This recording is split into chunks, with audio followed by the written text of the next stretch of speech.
ओम नमः शिवाय। मैं हूं एस्ट्रोलॉजर के.एम. सिन्हा और मैं अपने इस यूट्यूब चैनल पर आप सभी का हार्दिक स्वागत करता हूं। देखिए, आज की इस वीडियो में हम लोग बात करने वाले हैं शनिदेव 28 फरवरी से लेकर 9 अप्रैल तक अस्त रहेंगे और जब कोई बड़ा ग्रह अस्त हो जाता है उसका पूरे विश्व पर बहुत ज्यादा प्रभाव पड़ता है। आपके लग्न के सापेक्ष में किस भाव के मालिक हैं, उन भाव के जो गुण होंगे उनको ये कमजोर करने का प्रयास करेंगे। तो आज के इस वीडियो में हम लोग समझेंगे कन्या लग्न अगर आपका है तो शनि देव के अस्त होने पर क्या प्रभाव होगा, इसको हमें समझना पड़ेगा। देखिए, कन्या लग्न में शनि देव को अगर आप देखिएगा तो पंचम भाव और षष्ठम भाव, इन दोनों भाव के मालिक बनाए गए। शनिदेव अत्यंत योगकारक बन जाते हैं क्योंकि पंचम त्रिकोण के मालिक हैं, लग्नेश बुध के मित्र माने जाते हैं। तो यहाँ पर आपकी बहुत सारे क्वेश्चन हो सकते हैं माइंड में कि शनिदेव अस्त हो रहे हैं तो करियर पे कोई क्या प्रभाव पड़ने वाला है, क्या कोई धन हानि तो नहीं हो जाएगी, या कोई अच्छा अवसर दे देंगे शनिदेव इनके अस्त होने के कारण, स्वास्थ्य कैसा रहेगा। और सबसे महत्वपूर्ण है कि अगर कुछ नकारात्मक चीज़ें हैं तो उसका उपाय क्या करना चाहिए।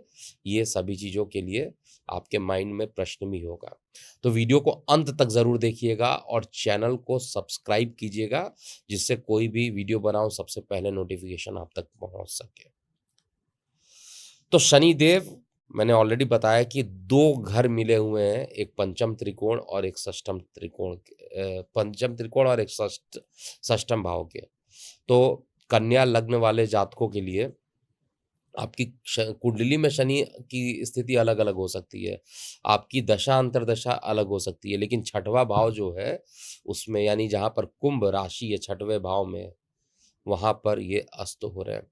छठवां भाव जो होता है रोग का होता है, ऋण का होता है, शत्रु का, लीगल्स का, कॉम्पिटेटिव एग्जामिनेशनों का और संघर्ष से जुड़ाव भी होता है। जब कोई ग्रह अस्त होता है तो उसकी ऊर्जा कमजोर हो जाती है। अब इसका इन क्षेत्रों पर प्रभाव भी देखने को मिलेगा। बहुत घबराने की जरूरत नहीं है, वीडियो को पूरा देखिएगा तो समझ में आएगा। पंचम भाव जो होता है, क्योंकि अब पंचम त्रिकोण बुद्धि का, शिक्षा का, संतान का, प्रेम का भाव होता है। पंचम भाव से हम लोग बताया शिक्षा, प्रेम, संबंध, संतान और सृजन यानी स्टार्टिंग पॉइंट को भी दर्शाता है। छठवां भाव जो होता है वो प्रतियोगिता का, संघर्ष का, रोग का, कर्ज का, शत्रुओं से संबंधित होता है। अब शनि अस्त हो जा रहे हैं तो इनके प्रभाव से जो दो घर मिले हैं शनिदेव को, अर्थात शिक्षा, करियर, स्वास्थ्य और रिश्तों में किसी प्रकार की चुनौतियां भी आ सकती है। कोई भी ग्रह सूर्य के समीप आता है तो लिखा गया है संस्कृत में, यदा रविम समीपम गच्छति मंद ग्रहस्थ मौद्यम तस्य भवेत क्षिप्रम फलादि मंदी भूयसे। अर्थात जब शनि सूर्य के निकट आता है तो वह अपनी शक्ति को खो देता है और इसके जो फल होते हैं वो धीरे धीरे प्राप्त होते हैं। शनि हो या कोई भी ग्रह हो, कोई भी ग्रह सूर्य के पास आएगा, छाया ग्रह को छोड़कर सभी को सूर्य देवता अस्त भी कर देते हैं। इस अस्त का जो प्रभाव होगा उसको आपको बहुत अच्छे तरीके से समझना चाहिए और डिस्क्लेमर दे देता हूं कि ये एक गोचर का प्रभाव है।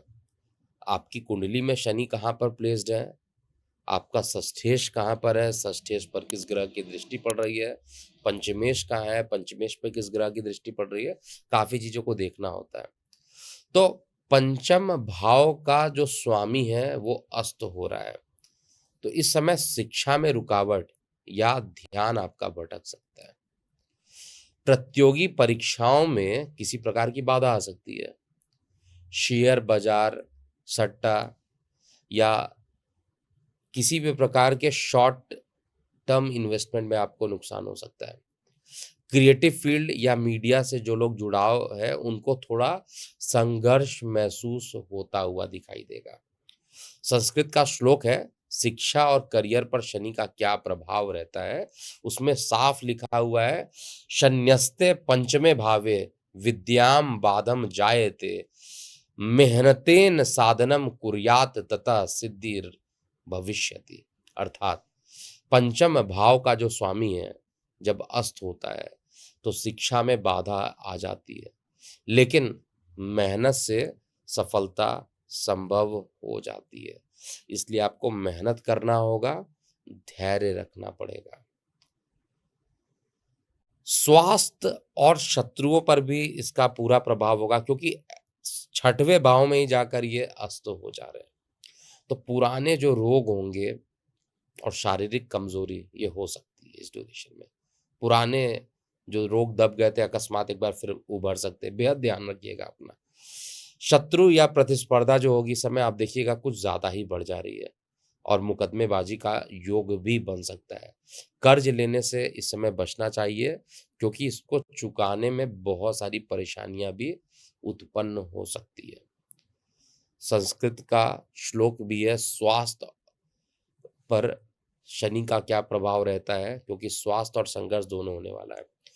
छठे, शन्यस्ते रोगाड़ी दारिद्र्यम शत्रुर भवेत, धैर्यम धार्य मानवा पुनर्यादि संपदा। अर्थात छठे भाव का जो स्वामी होता है, वो अगर अस्त हो जाए तो शत्रु हावी हो सकते हैं और स्वास्थ्य आपका प्रभावित हो सकता है।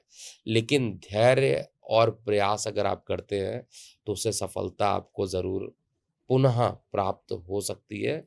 इस बात का आपको ध्यान देना चाहिए।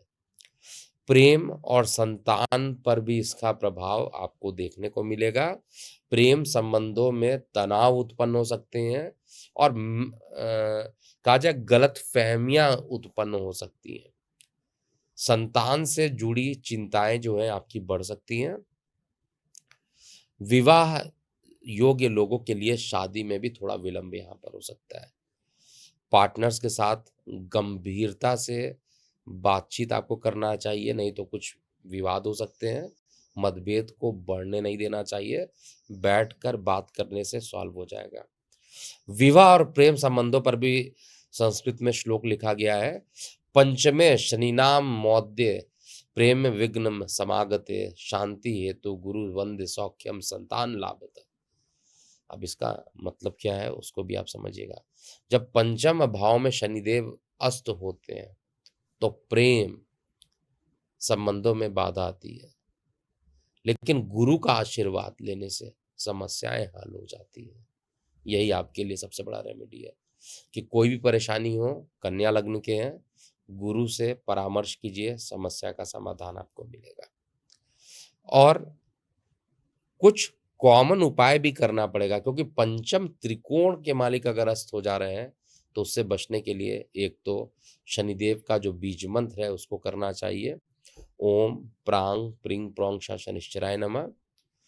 और शनि देव की पूजा लगातार कीजिए, उनको एक्टिवेट करना होगा। गरीबों की सेवा कीजिए और शनि देव का सकारात्मक प्रभाव मिले, इसलिए उन पर सरसों का तेल और काला तिल ज़रूर चढ़ाना चाहिए।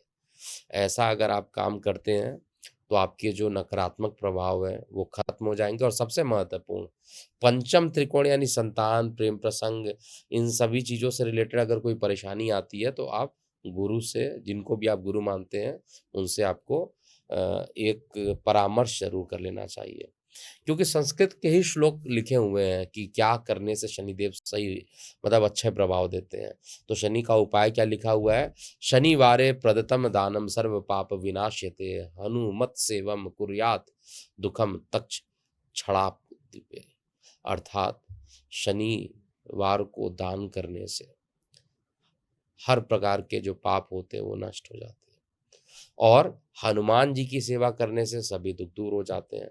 तो ये जो श्लोक लिखा हुआ है, इन्हीं सब चीज़ों को जो व्याकरण करके, जो व्याख्या करके जो मैं बताया हूँ, उन सभी चीज़ों को आपको समझना चाहिए और घबराने की बिल्कुल ज़रूरत नहीं है। थोड़ा धैर्य रखिए, सही उपाय कीजिए, सफलता ज़रूर आपको मिलेगी।